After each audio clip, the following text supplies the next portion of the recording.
Nice to see you. Congratulations on your newest contribution to the community as an organization. Yeah. Thank you. We're really happy to see it in place. Yeah, tell us about it.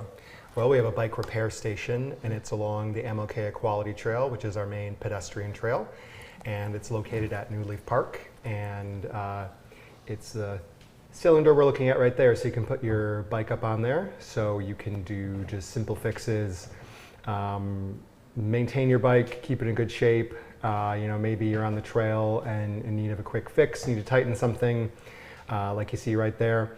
And then the other big draw, which I think will be really popular, is there's an air pump. So nice. I know when I'm out biking, seems like my tires need some air, so there's an air pump and you can just get pumped up and then get back on your way. So this was really fantastic because our group, we do volunteer projects and we do advocacy, but we also do donations. So we do a yearly donation to the park system. So we just ask the city what they want and then we go about raising funds for it. Thankfully, this year, the Chamber of Commerce and Experience Jackson supported us. So they gave us a donation so we could buy the bike repair station and then donate it to the city, and then the city handled the installation. So it was installed on Monday. Awesome, awesome. And how did it kind of come to be? Was this project something that you had kind of in mind for something that you guys wanted to do down the road? Yeah, I think since about 2022, we identified that we wanted to donate this to the city. After talking to Kelly Hoover, she said that this would be a really cool feature to get. So we've been planning on this for a couple years, and it was just really great of Experience Jackson to come in and help us with that donation.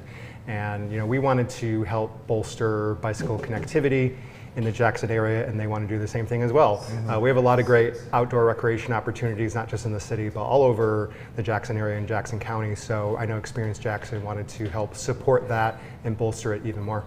What are the plans for fall of the people for the parks and trails? Yeah, we took the summer off just because that tends to be a slow time. People want to travel. The needs at the Parks Department aren't as great in the spring and fall. So we're planning our fall projects here pretty soon. So I think after Labor Day, we're going to announce our project. So I'm going to be talking to Andrew Sargent about that, and then we'll release the schedule, and then anyone who wants to come out can join. Have you seen people using the bike pump and the fix-it station yet? Not yet. I think we're going to see a lot of people using that. Yeah. Went out earlier this week to make that video and get photos. So just a lot of curious looks of people going by. So it's definitely drawing some interest, and wanted to put together a video through the city and People for the Parks that just shows how it works, because you might walk by it and you might not exactly know what it is. Yeah, there's a lot of tools there, Bart. You might not know what they all do. I don't. I knew the pump. The pump, yeah. And the screwdriver we saw there. I knew that. Actually, I know all the bike tools. Because you're a cyclist. Right. I've had to use them all. Yeah. If you're a bike rider, you're gonna at some point you're gonna have a flat. I think that's gonna be one of like a new mile marker for anyone on the trail. How far do I have left to that pump so I can get some air? Yeah, and New Leaf Park is kind of a trailhead park where you can park your vehicle and then get out and enjoy the trail. And the new station is really a great complement to the reconstruction of the MLK Trail, which we've been seeing over the past 2 years and will continue next year. So a lot of great improvements going on to our infrastructure. Have you taken to the e-bike craze yet? No, not yet. Have you?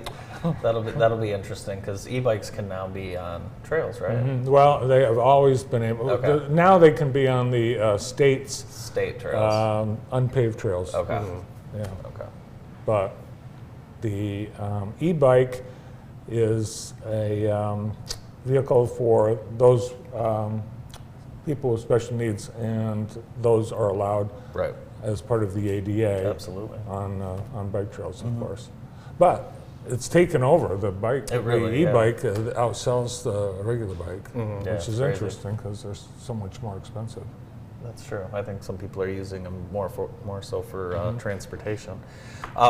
When you kind of take a look back at all of the projects you've done, it's amazing what park improvements can do to the overall image of the community. Just speak a little to that. I've noticed it just driving by a lot of the places that you guys have volunteered. But you're kind of restoring a little pride in some of these smaller communities. Yeah, I think it's good to go out and do the projects and see the improvements like the fresh mulch and clearing out the gardens and painting and picking up trash. But I think it also brings a lot of awareness to our parks and trails. From our volunteers, we hear that they go to parks and trails that they never knew existed, or different neighborhoods they didn't really know were there. So it really brings a lot more awareness to what we have in the city of Jackson, but also really helps our community pride, our community spirit.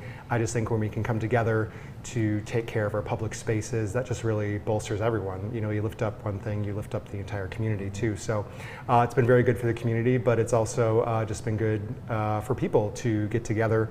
We started this in 2021, so as we're coming out of the pandemic. So people just wanted to get together with other people again in their neighborhood and do something positive. Yeah, it's really a big part of our community's forward momentum, and it's the whole greater Jackson community that is being lifted up. Mm-hmm. So thank you for what you and all your volunteers do. Yeah, thank you. And thanks for coming in today. Yes, thanks for having me. From the People for the Parks and Trails, PPT, right? That's right. Co-founder and president, Aaron Dimick. More of the morning show in just a couple moments.